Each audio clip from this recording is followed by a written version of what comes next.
Bonjour et bienvenue chez Agora ici Télévision. C'est avec plaisir que j'accueille du Liban, de Beyrouth, Madame Mahala Mourani, romancière et dramaturge libanaise. Ala Mourani vit à Beyrouth où elle travaille comme consultante indépendante et en politique étrangère et médiation des conflits, autrice de plusieurs pièces de théâtre, souvent primées. Elle a reçu en 2022 le prix du théâtre de la Colline, Acte Sud. Son premier roman Il faut revenir, paru en 2023, a été finaliste du prix de la littérature arabe. Son roman Les Bestioles a reçu en décembre 2025 le prix France-Liban. Madame Morani, je vous souhaite la bienvenue chez Agora. Bonsoir, je suis ravie d'être avec vous. Ça fait plaisir de vous accueillir. Alors, donc, Les Bestioles que voici, très belle lecture, un livre lu d'une traite, là, je veux dire.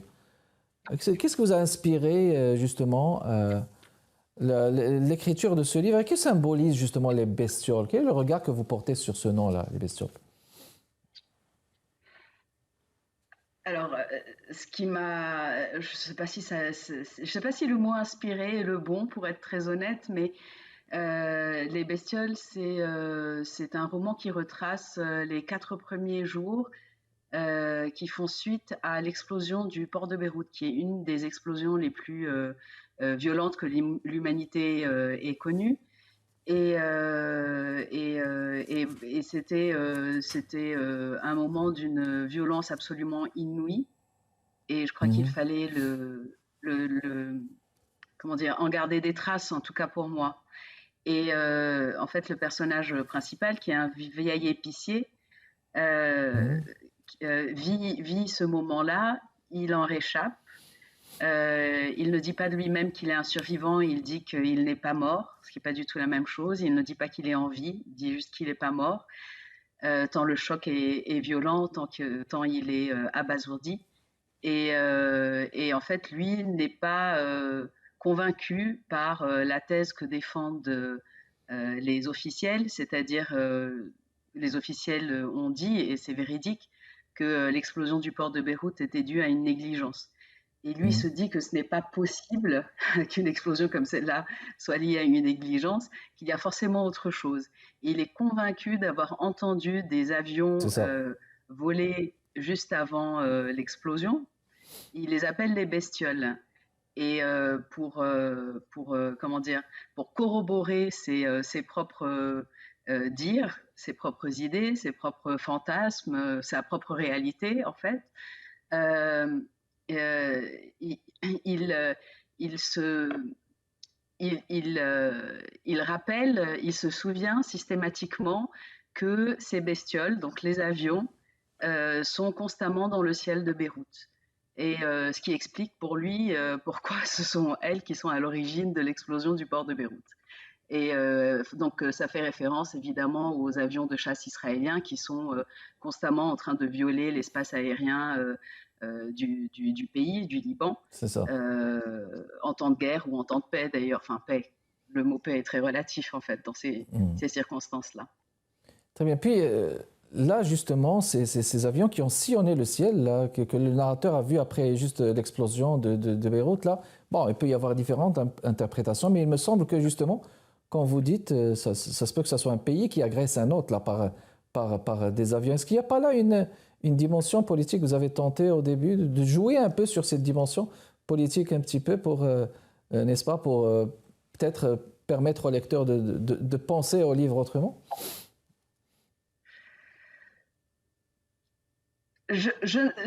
Comment dire? Disons que la thèse de l'attaque ou la thèse de l'agression a été avancée par plusieurs journalistes, en général dans la région et en langue arabe. Après, moi, je n'ai pas suffisamment d'éléments pour avancer quoi que ce soit. Mhm. Tout ce que je peux dire, c'est que euh, il y a beaucoup de monde qui affirme avoir entendu des avions ce jour-là ou les avoir vus. Et ce que je peux dire aussi, c'est que j'espère qu'un jour on saura la vérité. Pour l'instant, La seule manière de savoir exactement si il y avait effectivement des avions, en fait, il est avions et que ces avions n'aient rien fait. Ça, c'est une Oui, autre possibilité aussi, ça vous c'est voyez. aussi, oui. Donc, voilà, parce qu'on est quand même dans un pays où il y a des bases militaires partout et dès qu'il y a un semblant de souci ou bien, il peut y avoir des avions anglais, enfin britanniques, israéliens, américains qui viennent de leur base dans la région. Donc, le seul moyen de savoir exactement ce qui s'est passé, c'est d'avoir les images satellites de l'instant de Mhm. l'explosion. Or, le Liban les a demandées à la France, dans mon souvenir, et la France ne les a toujours pas remises, à ma connaissance en tout cas. Jusqu'à date, oui, très bien. Les thèmes centraux que vous avez voulu projeter dans ce livre, donc, mis à part l'explosion, voulez-vous nous en dire quelques mots justement à ce niveau? Je ne sais pas si je vais être juste, je pense, avec le texte, si c'est moi qui choisis les thèmes dont vous voulez que je parle. Mais je crois que ce qui était important pour moi, c'était vraiment euh, de dire quelles sont les émotions qu'on ressent à un moment pareil. Mhm. Et donc c'est un texte je sais que certains ont pu le trouver assez dur, mais c'est un texte qui, sans phare, euh, parle parle de la tristesse, de la souffrance, du désespoir, de la colère, de ce qu'on peut ressentir à ce moment-là, ou de ce que je pense qu'on peut ressentir à ce moment-là, en tout cas. Et voilà, c'est, je crois, une tentative de, comment dire, pas juste de dire le trauma, mais euh, presque de documenter l'émotion L'émotion, et oui, le la douleur, oui. ressenti Mhm. juste à cet instant. Vous voyez, Oui. parce que c'est un texte que j'ai vraiment écrit Mhm. à la suite de l'explosion. Je l'ai vraiment écrit en À la août suite, oui. 2020.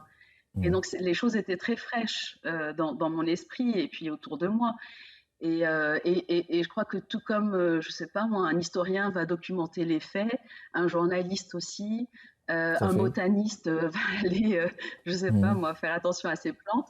Bah, moi, j'ai essayé de documenter les différentes émotions que, que je pense avoir pu ressentir à ce moment-là. Très bien, parfait. On fait une pause, mesdames et messieurs. On retourne dans les prochaines minutes. J'accueille Madame Ala Mourani, qui vient de faire paraître Les Bestioles, un livre qui est récipiendaire du prix France-Liban. On vous revient. De retour avec vous, mesdames et messieurs, chez Agora, ici Télévision, on parle littérature. On parle de ce livre Les Bestioles, prix France-Liban.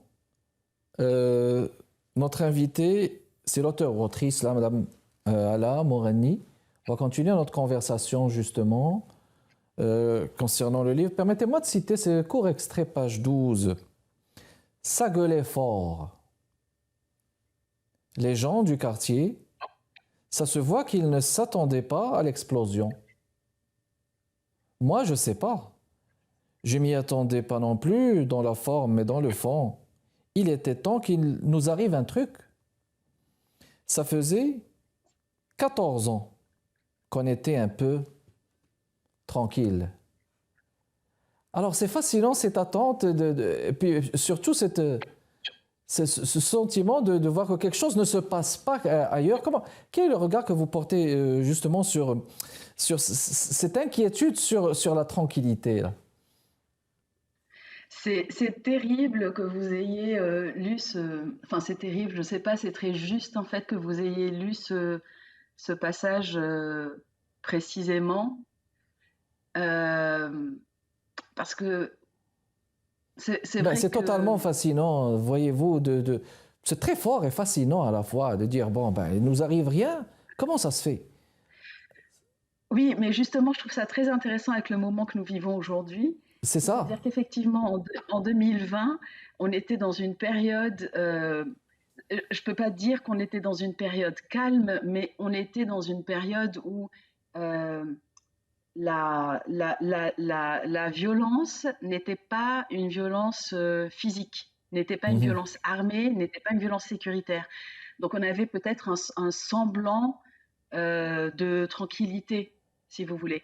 C'est ce qui Oui, est totalement faux, parce que la violence symbolique à laquelle fait face le Liban et continue depuis des années. Je veux dire, les répercussions de mhm. la guerre en Syrie au Liban, elle existe. Il y a une grande violence sociétale, il y a eu des violences d'ordre économique.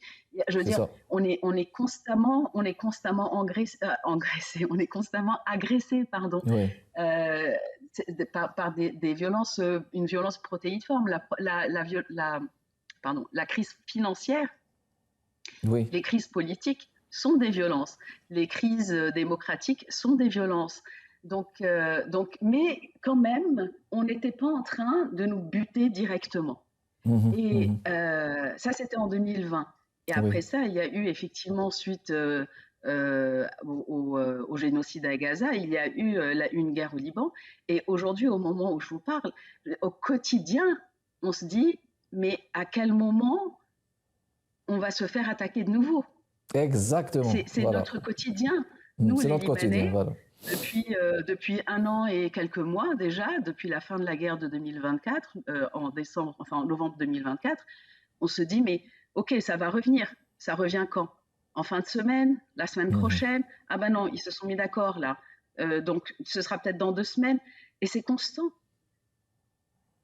Tout à fait. Tout à fait. Voilà. Revenons, si vous permettez, dans ce récit à la ville, à Beyrouth. Beyrouth, on a parfois l'impression que vous en parlez comme si c'était un personnage à part entière. Est-ce que écrire la ville pour vous a été aussi facile? Est-ce que écrire la ville aussi n'est-elle pas une façon de la sauver complètement? C'est joli ce que vous dites. D'abord, pour moi, la ville est mon personnage Mhm. constant. Mais ça, c'est très personnel, ça relève de l'intime. Pour moi, ce pays, j'ai une relation d'amour, je sais pas, pas Inconditionnel, fou, hein? pas passionnel, mais Oui. oui, inconditionnel, c'est peut-être ça. Mhm. C'est-à-dire que quoi Mhm. qu'il arrive, je sais que je reste ici, je sais que je suis ici. On est fait l'un pour l'autre, pour le meilleur et pour le pire, quoi.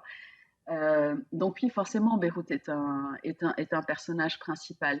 Et l'idée de la sauver est très très juste. C'est-à-dire que euh, au, au, au moment, au moment où l'explosion a lieu, moi je suis en train de terminer mon premier roman qui parle justement du Liban, mais d'un Liban que moi j'ai connu jusque les années 2019, si vous voulez, avant la crise financière. S'appelle Il faut revenir. Et, euh, et l'explosion a lieu et, et je me dis, moi je suis un peu à l'extérieur de la ville et je me dis, c'est pas possible, il faut que je comprenne ce qui se passe, il faut que je vois ce qui se passe, il faut que je ressente ce qui se passe, il faut que je m'imbibe en fait Mhm. de cet instant-là. Et c'est vrai que une fois sur place, euh, je me revois au téléphone, par exemple, avec mon frère, j'aime bien raconter ça parce que vraiment je revois cette image de moi face au port en flammes.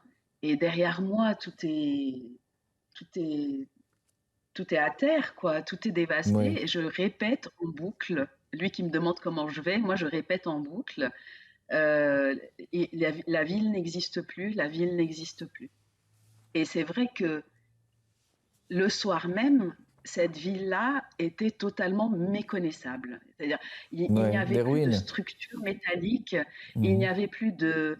les pierres étaient amalgamées, il y a des ruelles entières qu'on ne pouvait plus traverser parce que tout était à terre. Enfin, c'était terrifiant, c'était terrifiant. Et puis, évidemment, dans, dans, euh, dans cette destruction, il y avait tous ces gens qui ressemblaient à des fantômes ce soir-là.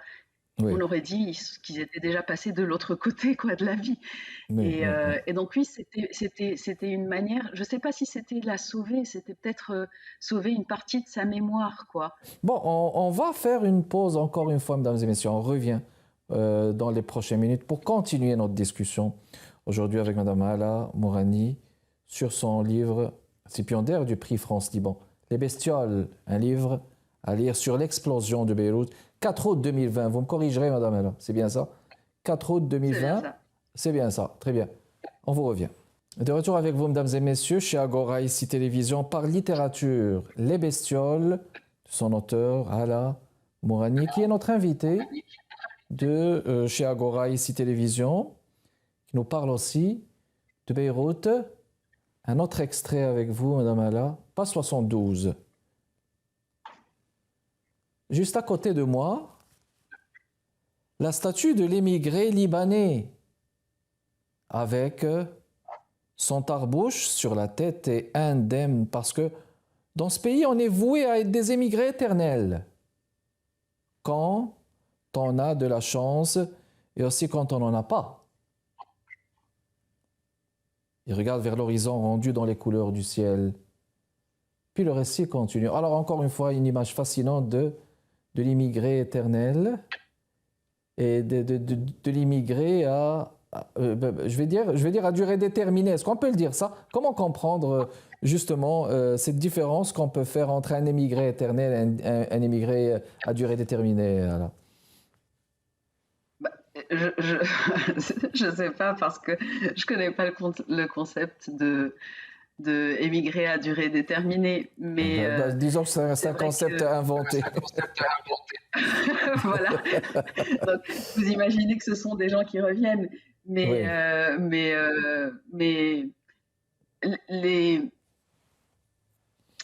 en fait, la question de l'immigration, elle n'est pas spécifique au Liban. Mhm. Je veux dire, elle est spécifique à tous les pays en guerre ou en difficulté, pas forcément en guerre, que ce soit la Syrie, le Mali, l'Afghanistan, enfin je veux dire, il y a les trois quarts de la planète qui sont concernés par la question de l'immigration. Et par ailleurs, l'immigration se fait surtout Mhm. euh, de manière sud-sud, contrairement à ce que le Nord veut s'inventer. Et, mais c'est vrai que chez nous, il y a quelque chose de très très lourd. Euh, D'abord parce que on n'a pas de chiffre exact, mais le Liban est un petit pays. On est quoi, 4 millions d'habitants, quelque chose comme ça, 4 millions de Libanais. Euh, mais il paraît qu'il y aurait des dizaines de millions de Libanais de par le monde, c'est-à-dire des gens qui ont essaimé, si vous voulez, qui sont partis Mhm. continuellement. Et donc on a une tradition de l'émigration et du retour fantasmé, je crois, pour Mhm. beaucoup. Mais ce qu'il y a aussi, c'est qu'il y a là où dans de nombreux pays, le départ est difficile, pour les Libanais, le départ est relativement facile, que ce soit vers Mhm. les pays arabes, que ce soit pour aller vers l'Afrique, que ce soit pour aller en Occident, hein, du Canada, en Australie, aux États-Unis, en Europe. Et, euh, et ça fait que c'est, comment dire, c'est comme une saignée, c'est comme une saignée de jeunesse, c'est comme une saignée de gens.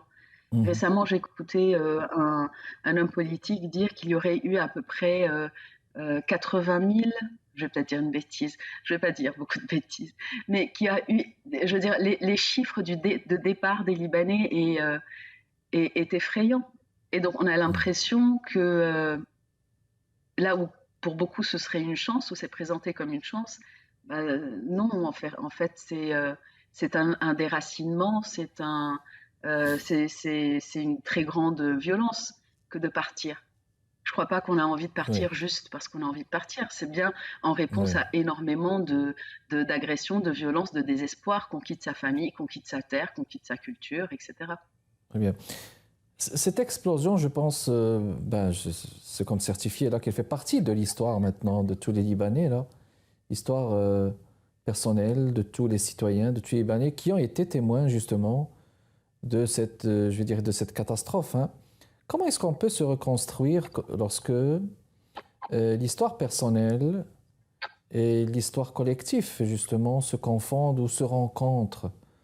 Voyez-vous, parce qu'on a comme une histoire nationale aussi. Cette explosion, il fait partie aussi de l'histoire nationale du Beyrouth, qui a quelque part une dimension politique, elle peut avoir une dimension sociale aussi. Mais comment se reconstruire lorsque ces deux dimensions-là, nationales et personnelles, se rencontrent ou se confondent même?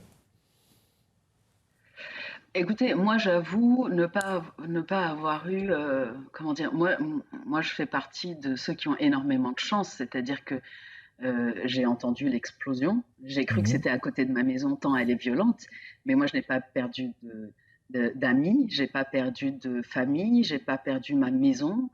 Euh, m- ouais. Moi c'est compliqué pour moi de me dire, euh, c'est une explosion que j'ai vécue dans ma chair. Moi, c'est une explosion que j'ai vécue dans mes émotions, bien sûr qu'il a fallu la digérer intellectuellement, au niveau des ressentis, psychologiquement, parce que c'est une telle violence Mhm, que forcément c'est un trauma euh, individuel inclus lorsque vous n'avez pas été une victime directe de mhm, l'explosion. Ça, je peux vous l'assurer. Tout Libanais a un trauma lié à cette explosion. Chacun peut vous dire ce qu'il faisait, où il était, avec qui il était à cet instant-là. Tant c'était quelque chose d'impensable. Vous voyez. Après, comment on se reconstruit? Je crois que c'est difficile pour moi, en tant que Libanaise, de parler, d'utiliser le mot reconstruire. Je pense que depuis que je suis née à un moment déjà, mhm, presque un demi-siècle, euh, il n'y a jamais eu de reconstruction. Il y a deux choses. Il y a faire avec, c'est-à-dire que la vie avance, il faut continuer à faire les petites choses de la vie et les grandes choses, euh, et prendre le temps de se soigner, peut-être au niveau individuel ou familial ou amical. Mais il y a aussi, si on veut parler en termes de société, je crois que les Libanais, pour l'instant, c'est difficile de reconstruire parce qu'ils sont dans un état de résistance permanent, de lutte permanent. Vous voyez? Je veux dire, même quand je parlais peut-être de reconstruction avec les petites choses de la vie, mais quelquefois, même ces petites choses-là relèvent de la lutte. oui, exactement. C'est Mhm. continuer à exister malgré toutes ces choses, malgré toute cette violence. Très bien, très bien, très Et a bien. posteriori, et a posteriori, on se rend quand même compte que l'explosion du 4 août, avec tout le trauma que c'est peut-être pas c'est finalement pas comment dire, c'était pas la dernière, c'était pas le Oui, dernier trauma. c'était pas le Oui, dernier. on en Alors, a eu d'autres. les bestioles de Madame Ala Morani, merci beaucoup, Madame Ala, d'avoir répondu à notre invitation. Un livre à lire, là, il est très C'est bon, recommandable, très recommandé à lire. Prix France, merci. Liban 2025. Merci d'avoir répondu à notre invitation. Prochain rendez-vous, mesdames et messieurs, chez Agora ici C'est moi. Télévision, jeudi à 15h30. Au revoir.